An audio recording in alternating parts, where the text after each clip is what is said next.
નમસ્કાર મિત્રો, હું હાસ્ય કલાકાર અને લોક સાહિત્યકાર નરેન્દ્રસિંહ વાઘેલા મારી યુટ્યુબ ચેનલ લોક સાહિત્ય ગુજરાતમાં આપ સૌનું હાર્દિક સ્વાગત કરું છું.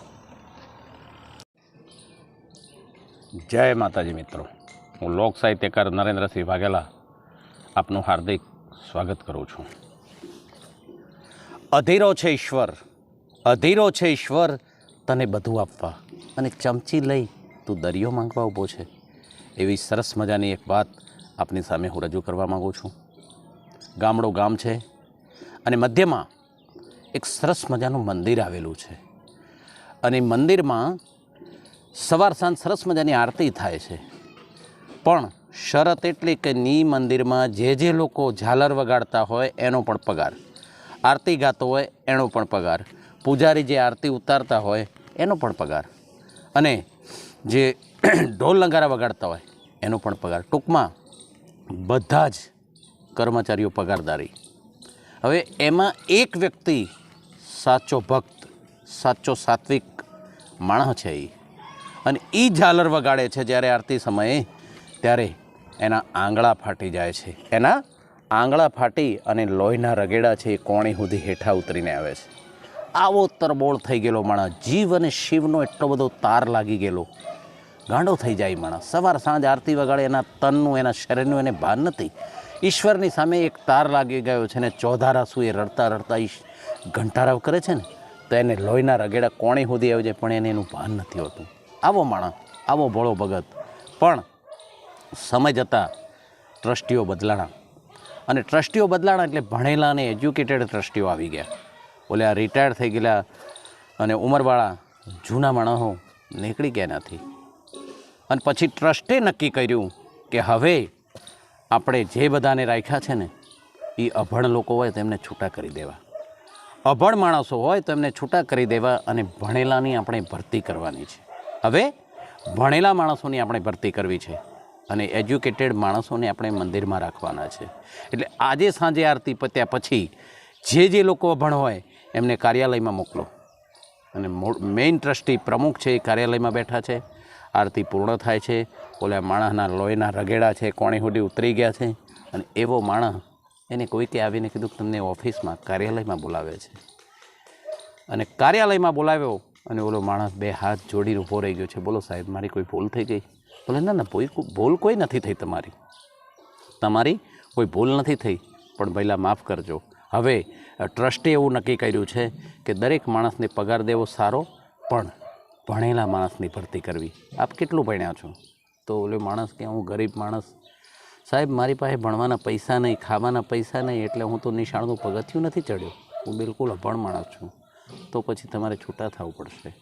લ્યો, આજ દિવસ સુધીનો આ તમારો હિસાબ છે, એ પૈસા લઈ લો, અને તમે કાલથી હવે મંદિરે આવતા નહીં. આવતીકાલથી તમારે મંદિરે નથી આવવાનું. અને ઓલો માણસ ચોધાર આંસુએ રડી પડ્યો છે, કારણ કે ઘર એના ઉપર ચાલતું, અને જીવ અને શિવનો ઘર તો દૂરની વાત હતી, પણ એનો તાર લાગી ગયો હતો ને, એ તાર આજે તૂટી ગયો છે. જીવ અને શિવનો જે તાર લાગી ગયો હતો એ તાર આજે એનો તૂટી ગયો છે, એને ધ્રાસકો પડ્યો છે. કાંઈ વાંધો નહીં સાહેબ, કાલે નહીં આવું. આંખમાંથી ચોધાર આહુડાની ધાર થઈ છે, પણ ટ્રસ્ટી હાથ જોડીને કહે છે કે સાહેબ આમાં હું કંઈ ન કરી શકું, કારણ કે મને ઉપરથી ઓર્ડર છે. કાંઈ વાંધો નહીં સાહેબ, હું કાલથી નહીં આવું. ઓલો માણસ નીકળી ગયો છે. પછી ઘીરે જઈ અને સતત અઠવાડિયાથી એક જ રામ નામ જાપ, જે રટણ જે મંદિરમાં આરતી થતી હતી એનું જ રટણ ચાલ્યા કરતું. પણ રટણ કરતાં કરતાં એ મિત્ર તરબોળ થઈ ગયો છે, ભક્તિમાં પાગલ થઈ ગયો છે. અને ઘટના એવી ઘટે છે કે સમય જતાં ઓલા બીજા વેપારીઓ, સારા માણસો જે મંદિરે આવતા ને, એ જેટલા માણસો મંદિરે ભગવાનના દર્શન કરતા એટલા જ એ માણસના દર્શન કરતા. એટલા જ તન મન ધનથી ઓલા માણસના, ઝાલર વગાડનાર માણસને જે લોહીના રગેડા પૂરતા ને એનાય દર્શન કરતા. હવે એ લોકોએ આવીને ટ્રસ્ટીઓને પૂછ્યું કે ઓલા ભાઈ દેખાતા નથી. કોણ? તો કે ઓલા જે ઝાલર વગાડતા હતા એ. તો કે એમને સોરી, માફ કરજો, એમને છૂટા કરી દે. શું કામ? તો કે એ ભણ્યા નહોતા. અમે ટ્રસ્ટમાં એવું નક્કી કરેલું કે ભણેલા માણસોની ભરતી કરવી, એટલે એ ભણ્યા બિલકુલ નહોતા, એટલે એમને છૂટા કરી દીધા છે. ઓહ, તેમનું સરનામું મળી જાય? ઓલે વેપારીઓ 4-5 હતા, એ સારા માણસો હતા. એમણે પૂછ્યું ભાઈ એમનું સરનામું દેશો અમને? અને ટ્રસ્ટમાંથી કીધું હા સરનામું મળી જશે સાહેબ, સરનામું આપણે દઈશું. હવે સરનામું દીધા પછી ઓલા માણસની મોંઘી દાટ ઘાટી 4-5 વેપારીઓ ગાડીમાં બેઠા છે, એની ગાડી ઓલી શેરીઓમાં ગોતતી ગોતતી ઓલા માણસ ઘરે જાય છે. અને ઓલો માણસ એની આંગણે મહેમાનો આવ્યા ને એટલે બેઠો થઈ ગયો અને 2 હાથ જોડીને પધારો પધારો કીધું છે. ખાટલા ઢાળી દીધા, બધાને બેહાડ્યા છે, સરસ મજાની ચા પાઈ. પછી કે બોલો સાહેબ, મને એમ હતું કોઈનું ઘર ગોતતા હશો ને પધાર્યા હશો, પણ મને ખબર નહોતી કે આપ મારા ઘરે આવો છો. અને ત્યાં ઓલા વેપારીઓએ કીધું કે સાહેબ મંદિરે તમે દેખાતા નથી, આરતીમાં નથી આવતા.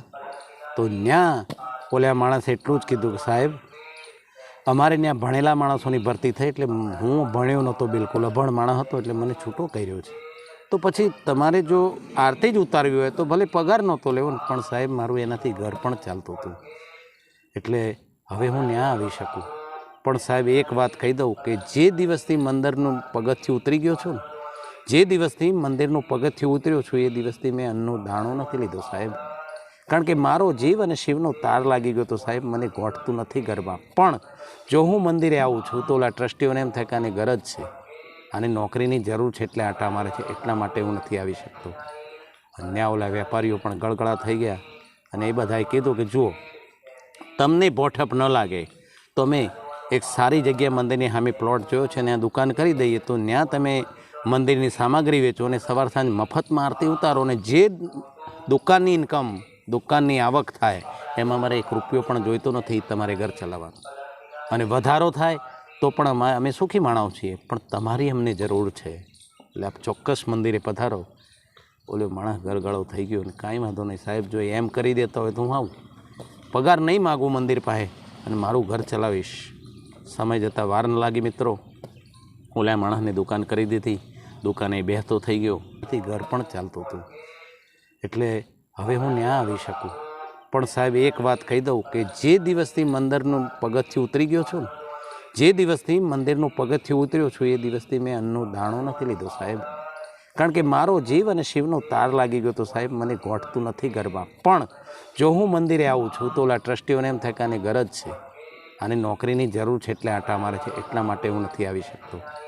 અને ઓલા વેપારીઓ પણ ગળગળા થઈ ગયા અને એ બધાએ કીધું કે જુઓ તમને બોઠપ ન લાગે તો અમે એક સારી જગ્યાએ મંદિરની સામે પ્લોટ જોયો છે, ત્યાં દુકાન કરી દઈએ, તો ત્યાં તમે મંદિરની સામગ્રી વેચો અને સવાર સાંજ મફતમાં આરતી ઉતારો, અને જે દુકાનની ઇન્કમ, દુકાનની આવક થાય એમાં મારે 1 રૂપિયો પણ જોઈતો નથી, તમારે ઘર ચલાવવાનું.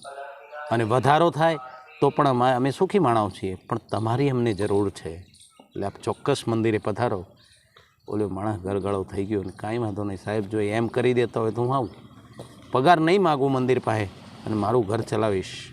સમય જતાં વાર ન લાગી મિત્રો, ઓલા માણસને દુકાન કરી દીધી, દુકાને બેસતો થઈ ગયો અને ધીરે ધીરે ધીરે એની સૂઝબૂઝથી અને ભક્તિની શક્તિથી દુકાનનો વિકાસ ખૂબ થયો, પ્રગતિ ખૂબ થઈ. અને પ્રગતિ થતાં ઓલા માણસોએ કીધું કે ભાઈ જુઓ હવે દુકાનમાં સારા એવા પૈસા તમે ઊભા કર્યા છે, તમે સારી મહેનત કરી છે, એટલે બીજી 8 દુકાનો આપણે કરવી છે. અને હવે તમારે મજૂરી નથી કરવાની, હવે તમારી ઉંમર થઈ ગઈ છે, હવે તમારે મજૂરી છોડી દેવાની છે. પણ આ 8 અને 9મી દુકાનના હેડ પ્રમુખ તમે પોતે, આનો બધાનો વહીવટ તમારે રાખવાનો. એક સારો ભણેલો માણસ હું આપને દઈશ, હિસાબ કિતાબી રાખશે, તમારે બસ નજર રાખવાની, એસી ઓફિસમાં બેસી રહેવાનું. ઓલો માણસ તૈયાર થઈ ગયો, પગાર વધી ગયો, પ્રમોશન થઈ ગયું, અને મંદિરને વાર લાગતા લાગતા 20 વર્ષ થઈ ગયા, એટલે મંદિર જર્જરિત થઈ ગયું હતું. એટલે ટ્રસ્ટીઓએ નક્કી કર્યું કે હવે મંદિરને રિનોવેશન માગે છો, મંદિરને રંગરોગાન કરાવવું પડશે, આ પોપડા ઉખડ્યા છે બધા રિપેર કરવા પડશે, તો હવે આપણે એ તૈયારી કરવી જોઈએ. અને કોઈ કંઈ કીધું કે ઓલા શેઠ સામે રહે છે, બહુ સુખી માણસ લાગે છે. નવા ટ્રસ્ટીઓ હતા, ભૂલી ગયા હતા ઓલા માણસને, એટલે કે સુખી માણસ છે, એ આપણને મંદિરમાં મદદ નહીં કરે કે ચોક્કસ કરશે, તો હાલો આપણે એમને ન્યા જઈએ. પાવતીઓ છપાવી છે, બુક લઈ અને ઓલા માણસો ન્યા ગયા છે. ને ઓલો માણસ બેઠો થઈ ગયો ન્યા, ખુરશીમાંથી અધર થઈ ગયો. ઓહો, ટ્રસ્ટી સાહેબો આપે મારા દરવાજા ઉપર પડી, મને કીધું તો હું ધક્કો ખાઈ જતો, પણ ઓલા ટ્રસ્ટીઓએ કીધું કે ના સાહેબ, ધક્કો અમારે ખાવાનો હતો. શું કામ? તો કે સાહેબ હવે મંદિર જર્જરિત થઈ ગયું છે, મંદિરના પોપડા ઉખડી ગયા છે, કલર ઉખડી ગયો છે, એટલે મંદિર રિનોવેશન રિપેર કરાવવું છે, એટલે આશાએ આવ્યા છે કે કંઈક જે આપની યથાશક્તિ આપ આપો. અમે પત્રિકાઓ બુક છપાવી છે, અમે બીજેથી ઉઘરાણા કરી લેવું, પણ 12 લાખનો ખર્ચો સાહેબ છે અને ખર્ચો કરીને મંદિર બેઠું કરવું છે. અને ઓલો માણસ પોતાની ખુરશી છોડીને વોશરૂમમાં જાય છે. વોશરૂમમાં જોઈ અને અરીસાની સામે ઊભો રહી ગયો છે. અરીસાની સામે ઊભો રહીને રોયો બહુ છે. એ ભગવાન, આજે મેં કાંઈ નથી કર્યું પણ તે મને એટલો મોટો બનાવી દીધો, એક અભણ માણસ, અને મને તે ક્યાં બેહાડી દીધો કે આજે તારું ઘર, તારું મંદિર રિપેર કરવાની તાકાત તે મને દઈ દીધી. પ્રભુ તારી લીલાનો કોઈ પાર નથી. પ્રભુ તારી લીલાનો કોઈ પાર નથી. કરી અને પાણી મોઢા ઉપર પાણી છાંટી ધોઈ સરસ મજાનું પાછું રૂમાલથી મોઢું લૂછીને પાછા આવીને ખુરશીમાં બેસી ગયા છે. અને ઓલા ટ્રસ્ટીઓને કીધું, સાહેબ લ્યો આ ચેકબુક, અને આ 12 લાખ રૂપિયાનો જે ખર્ચો છે એ 12 લાખ રૂપિયા હું આપું છું. એ 12 લાખ રૂપિયા મારે દેવાના છે. તમારે બીજું કાંઈ કરવું હોય ને વધારાના પૈસાની જરૂર હોય તો બીજામાં લેજો, પણ આ મંદિરનું ટોટલી સમગ્ર રિનોવેશનનું કામ એ 12 લાખ રૂપિયા મારે દેવાના છે. અને ઓલા ટ્રસ્ટીઓએ ચેકબુક લીધી, એમાં રકમ લખી અને પછી આમ ધરી, લ્યો સાહેબ આમાં સાઇન કરી દો. અને ત્યાં ઓલો માણસ એટલું બોલ્યો તો હું ક્યાં ભણ્યો છું? હું અભણ માણસ છું, ભણ્યો નથી. ઓહ, કોઈકે કીધું કે સાહેબ તમે અભણ માણસ આટલા આગળ આવી ગયા છો, અને જો તમે ભણ્યા હોત તો, જો તમે ભણેલા હોત તો. અને ત્યાં ઓલા માણસે જવાબ દીધો કે સાહેબ જો હું ભણ્યો હોત ને તો એના એ ઝાલર વગાડતો હોત. જો હું ભણ્યો હોત તો આજે મને તમે ઝાલર વગાડવા ત્યાં રાખી દીધો હોત.